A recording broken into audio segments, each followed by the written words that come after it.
Assalamualaikum warahmatullahi wabarakatuh. Uh, ini buat dalam studio. Konon-konon. Pagi hari ni awak nak kongsi tentang mencari koordinat kedudukan kita jika kita tersesat di dalam hutan. Jadi kita tak tahulah kedudukan kita macam mana. Jadi kita tengok keadaan sekeliling lah. Selalunya kita tengok bukit-bukit yang tinggi lah, gunung-gunung yang tinggi sebagai panduan kita. Bagi panduan kita untuk kita cari balik kedudukan koordinat kita di dalam plan. Kita tak tahu di plan di atas tanah, kita tak tahu kedudukan kita tu di mana. Bukannya ada garisan di atas tanah kan. Yang ada garisan atas peta. Jadi kalau kita nak agak-agak tu susah, tapi kalau nak lebih tepat kita boleh gunakan calculation yang Pak Wan akan ceritakan. Jika ada kebaikan, sila share, sila kongsi ataupun nak bagi kongsi sebagai jurulatih Okey, jangan lupa share dan subscribe.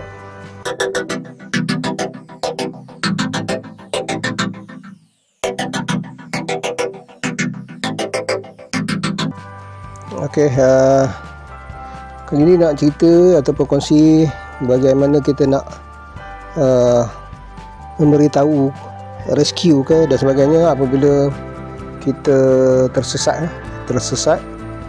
kedudukan kita kepada rescue.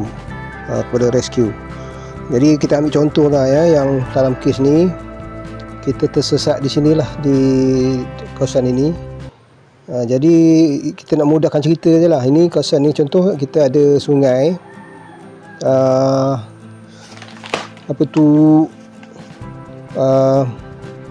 sungai ni sebagai petanda kita lah. Kita pergi tengok ada sungai yang ada simpang sungai ni, ada sungai bercabang ni. Jadi kita ambil ni lah, contoh di sini lah, kita berada di depan sini. Jadi kita dari sini kita boleh baca siap lah, kita boleh bagi koordinat dia.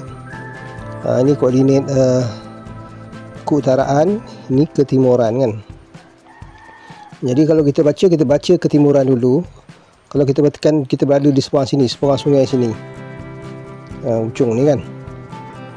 Jadi kita kata 758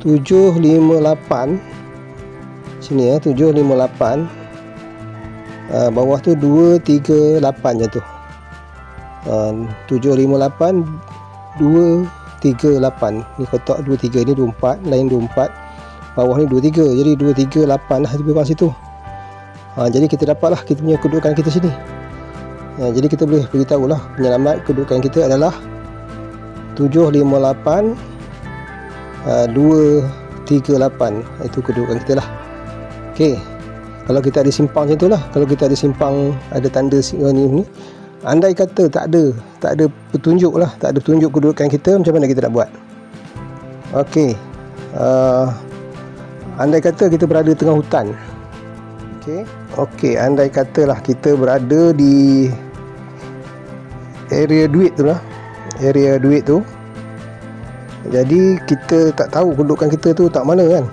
Sama ada kita agak-agak je lah. Kita agak-agak benda ni tak tahu kawasan mana, koordinat mana. Macam mana kita nak tahu kedudukan kita tu yang lebih tepat lah, supaya penyelamat boleh sampai kepada kita lah. Jadi kita akan buat berdasarkan kepada, kita kena buat kerja sikit lah, kena buat homework sikit. Di sini contohnya kita nampak dua puncak kan. Contoh puncak ni, puncak tu punya apa? Tengok puncak tu,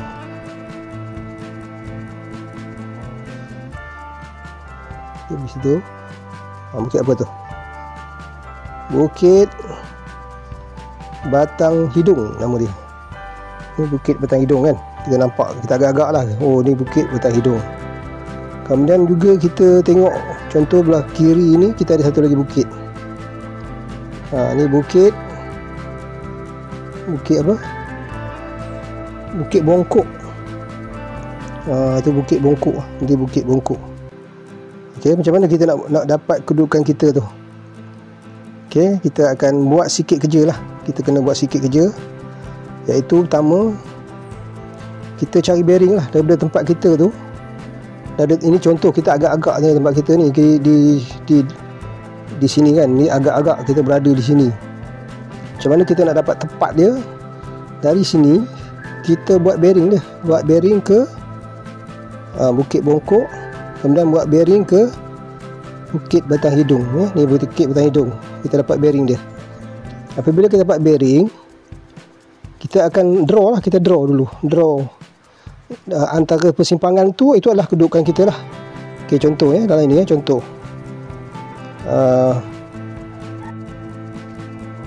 okey, ini contoh ya.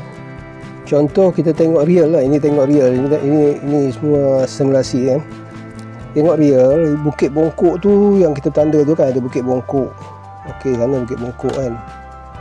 Bukit Bongkok itu Bukit Batang Hidung. Jadi kita ambil lah kita punya kompas. Ambil punya kompas, kita tembak lah. Kita tembak bacaan dia berapa. Bukit Bongkok tu berapa dia punya bacaan. Okey. Contoh kita dapat 190. Kita tengok sini dapat 190 lah. Kita ni lah, kita gunakan kaedah. Inilah kita dapat 190 kan. Kemudian kita tembak pula ke bukit ni, Bukit Batang Hidung ni. Tembak Bukit Batang Hidung ni, berapa bacaan ni? Contoh, ni contoh kan. Contoh kita dapat 230 kan, 230. Okey. Lepas kita dapat bacaan ni, maknanya Bukit Bongkok tadi 190, Bukit Batang Hidung 230. Okey. Sekarang kita pergi kepada peta balik. Okey. Okey, daripada bacaan tadi, ni dah bacaan yang telah kita buat. Bacaan sebenar ya, bacaan sebenar yang kita buat tadi. Kita dapat 190 kan. Kita tembak dari sini, tempat kita ni kita tak tahu koordinat dia. Kita tembak dapat 190. Kemudian kita tembak ke Bukit Hidung, Bukit Batang Hidung tadi dapat 230. Okey, kita buat satu garisan. Buat satu garisan, kita dapatlah kedudukan kita ni. Tapi kedudukan kita ni tak tahu di mana duduk kan. Jadi kita kena tengok ni balik lah. Kena tengok balik peta tadi mana. Ni Batang Hidung kan. Tu Batang Hidung. Ni Batang Hidung, kita tengok balik. Okey, kita kena ni balik lah. Tapi kalau betul kita buat atas plan lah. Sebab ni plan peta baru barulah. Kalau peta yang kita bawa begitu, kita boleh cantik-cantik sikit. Contoh tadi Bukit Bongkok kan, ni Bukit Bongkok, ini Batang Hidung kan, Batang Hidung, Bukit Bongkok. Jadi kita kena ini balik lah, masukkan balik. Okey, masuk. Kalau kita buat betul-betul atas plan ni, dia boleh terus dapat lah. Kita boleh terus dapat lah. Okey, jadi kedudukan kita lebih kurang situ je lah. Itu kedudukan kita sini. Contoh kita dapat kedudukan kita ujung ni. Contoh berapa kita punya koordinat. Ini koordinat 20 kan. 420. Maknanya 20 mana tadi?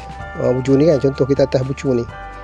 20 dia kena ambil ke timuran dulu. Ke timuran, kalau tengok atas tu, ketimuran di atas ni 92. Nampak 92. Kita ada di sinilah. Kalau kita 92 berapa? Dekat ujung-ujung lah, 928 lah contoh ya. Sini 928. Okey. 928. Sini tadi 20. Nampak tu 20. 20 kan. Ni garisan 20. Jadi kalau kita contoh situ tadi 206. Jadi 928, kalau kedudukan kita 928 koordinat ya. 928 206. Macam tu. Jadi koordinat kita di sini 928 206. Itu koordinat kita lah. Jadi kita bolehlah bagi tahu kepada penyelamat kita berada di koordinat 928 206. Itu lebih kurang lah kita nak mencari kedudukan kita berada di kalau kita berada di hutan, mana koordinat kita ya. Jadi itulah cara dia. Okey, itu sebagai panduan untuk kita mencari koordinat kedudukan kita di dalam hutan. Kalau tempat setengah tu ada GPS, ada apa tak apa, tapi kalau kita masuk hutan lama, bateri pun habis, terpaksa juga kita buat manual kan. Itu sebab kita kena belajar manual juga. Jadi jika ada manfaat, sila share dan kongsikan butang teng. Okey. Dan boleh je untuk kongsi-kongsi bersama anak didik jika tuan-tuan sebagai jurulatih betul di mana pusat koko sebagainya. Okey, terima kasih. Assalamualaikum warahmatullahi wabarakatuh. Bye bye.